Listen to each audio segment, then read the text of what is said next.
Welcome to the 64 Squares studio, where chess history comes to life, one classical battle at a time. Hello, everyone. Hope you're having a wonderful day, and welcome back to Lost in History series, where I'm covering every single old game which are lost and forgotten in history. And today, well, we are back to 1892 World Championship match played in Havana between W.Steinitz, the current world champion, and the challenger M.Chigorin from Russia. And it's the game number 6. First game was won by M.Chigorin. It was a very nice game. I have already covered it. And then the next two games ended in a draw, and then Steinitz strike back on game number 4. Game number 5 ended in a draw, and it's game number 6, and Steinitz had the white pieces. So let's see if the world champion can win, score a win and get the lead in the game. So Steinitz is white and Chigorin is black, and we have e4 by Steinitz, e5 by Chigorin, knight f3, knight c6, and after bishop to c4, the Italian game, we have the two knights defense with knight to f6. Now, nowadays, really everybody plays pawn to d3, and when black plays bishop c5, plays c3, and that is considered the main line nowadays.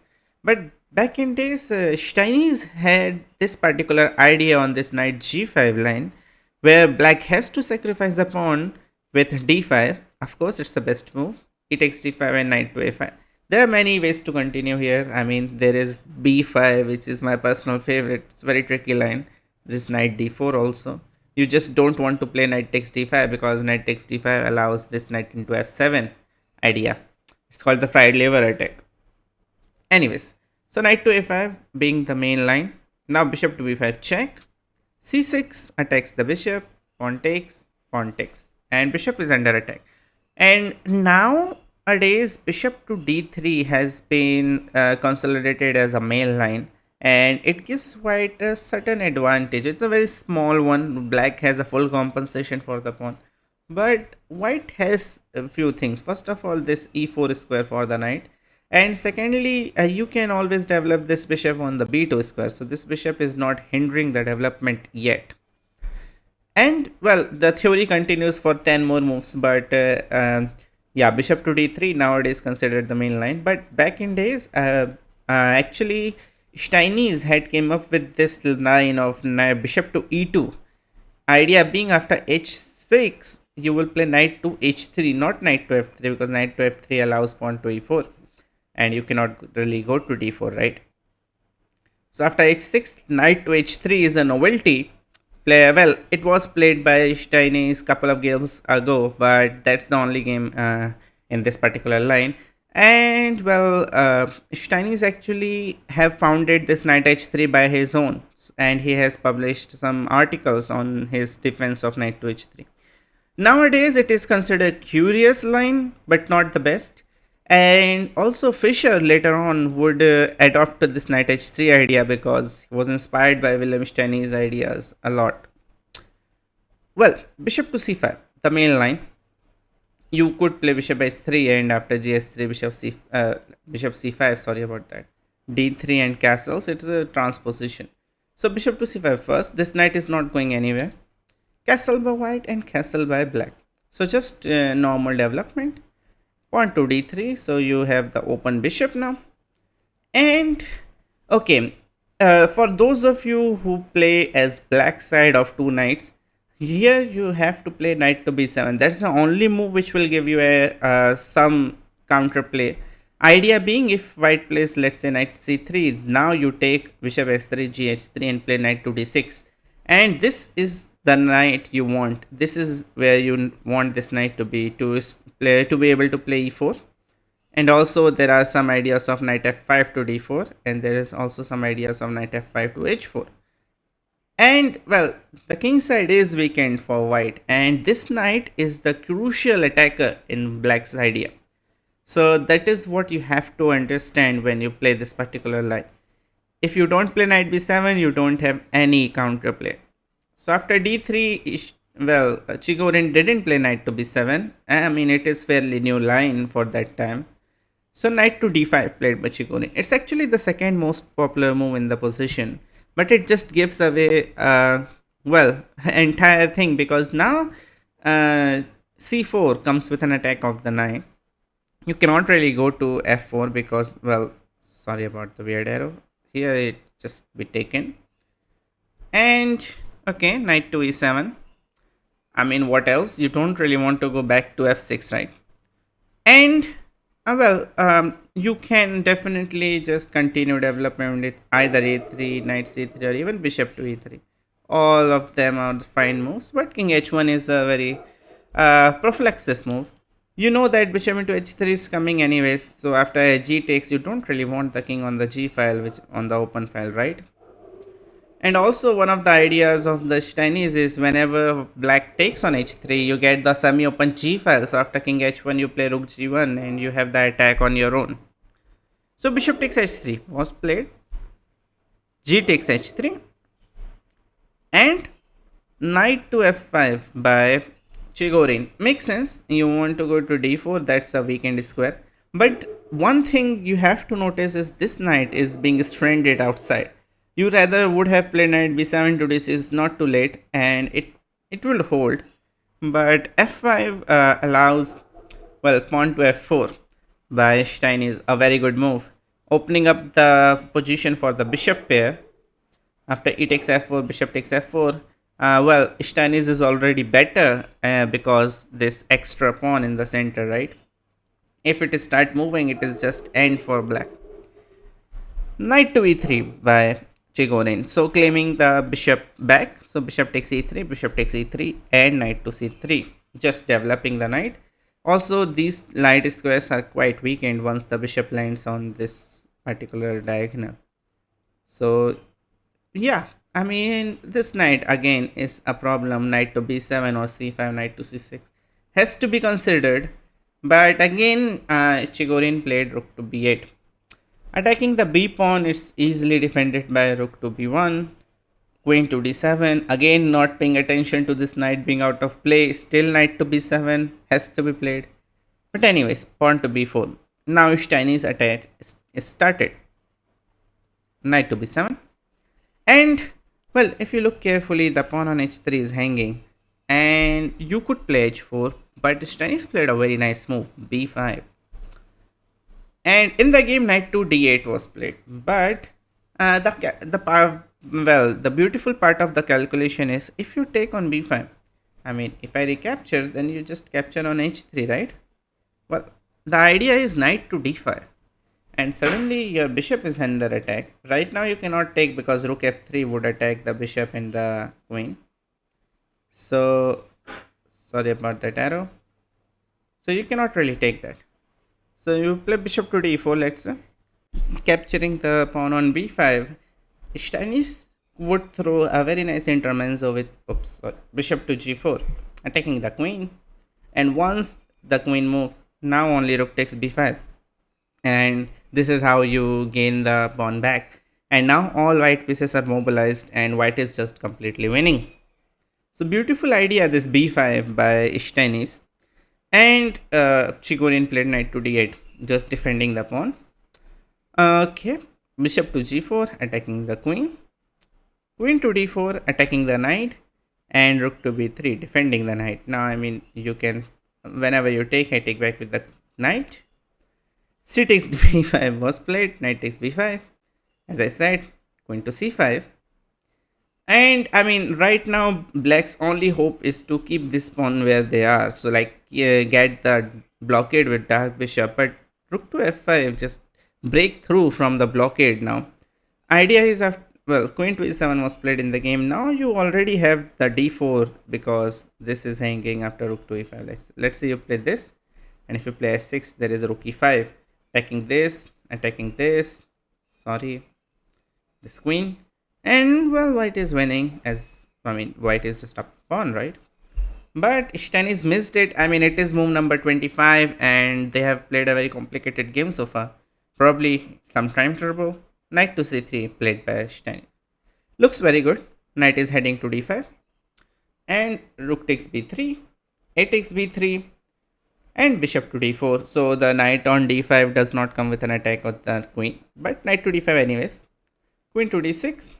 And okay, there are many ways you can try to convert this position, and I think what Steinitz chose is the most human one, and this is what you can learn from the old masters. You have the passed pawns, the cluster of passed pawns. The d pawn is not moving, so instead of trying to get rid of the bishop and try to play for d favor, you have the b pawn also. You can also target the a pawn. You can just gain space on the queen side, right? So nice move. Okay, g6, kicking the rook out, rook to f1. Well, why not? Knight to c6 attacks the pawn. And, well, queen to d2. Not yet. Well, it defends the pawn, it attacks the s6. So, king to g7. Defends. And, okay, now again, in the game, bishop to f3 was played. But after king to g7, you could already have played b5. Idea being, if you play knight to e5, then I go queen to f4, and this is a very annoying pain. And if you go knight to e7, then I go queen to b4. I mean, queen to b4 is a very strong threat.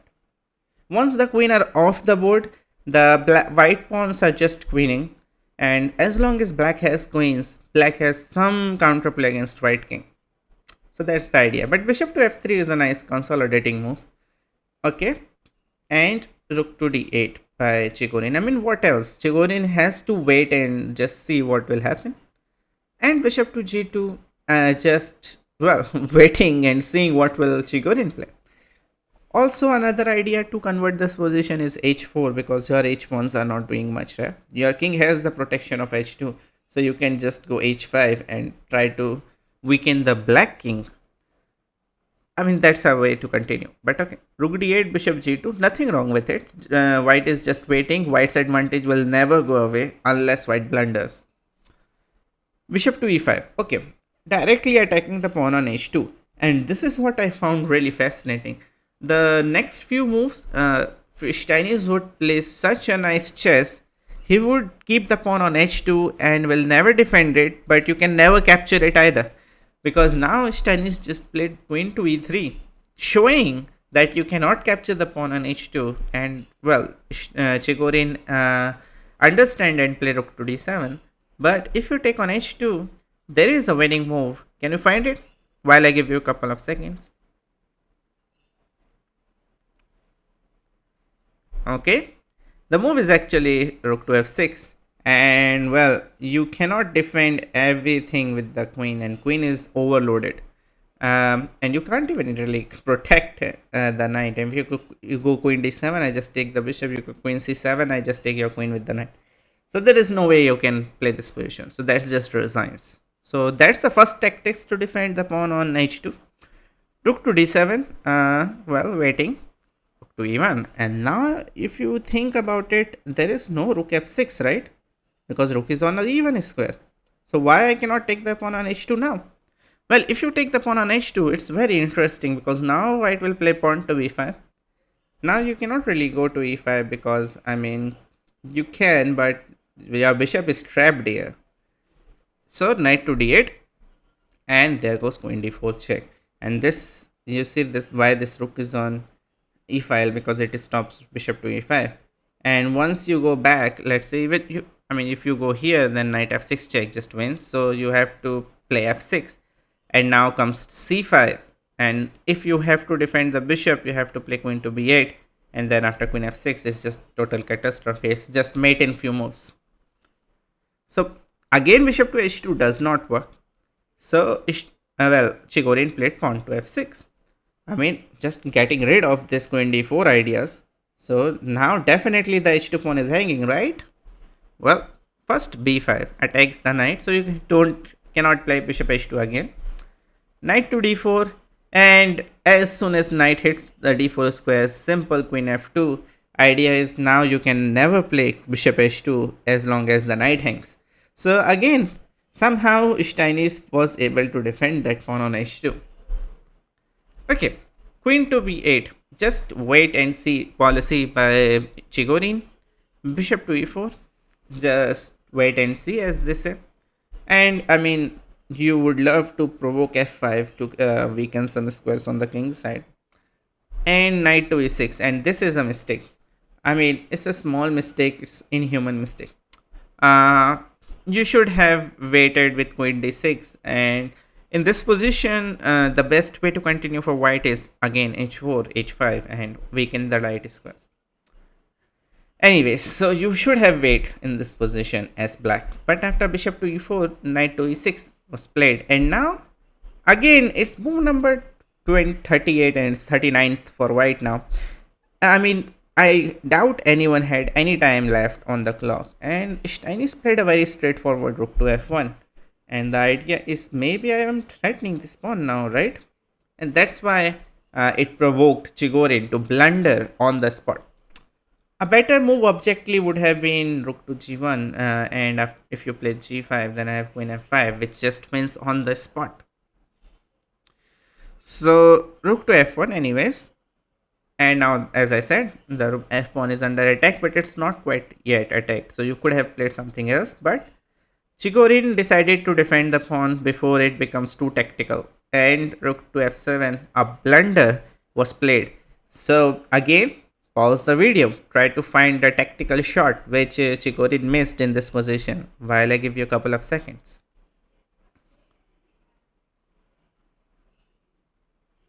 Okay, well, it's again the same idea. Bishop takes d6, just removing the f5 square for the queen, and this time it will attack the king and the knight.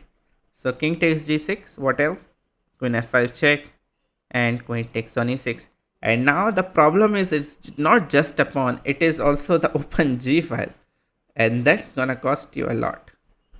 So queen to b7, just pinning the knight so the knight cannot join the attack. But again, a beautiful move by Steinitz, pawn to d4, dislodging the bishop, and this bishop is the only piece which is holding on the light dark squares for black's position, right? And again, bishop to b8 was played in the game. But if you take bishop takes d4, do you see a simple double attack? Yes, queen to g4 check. It's quite a simple check, winning the bishop. But these small moves is what makes the difference, right? So after d4, bishop to b8 makes sense. And simple rook g1 check, and the king hunt begins. King to f8, queen to f5 is a slightly awkward move. I don't know what it does, but okay. It gives black a chance to blunder, as I said. Bishop to d6, pawn to c5 attacks the bishop. Bishop goes to e7 to defend the f6 pawn. And well, Steinitz played pawn to c6, and it was in this position at move number 47 that Chigorin resigned the game, and Steinitz took the lead in the tournament with a point ahead.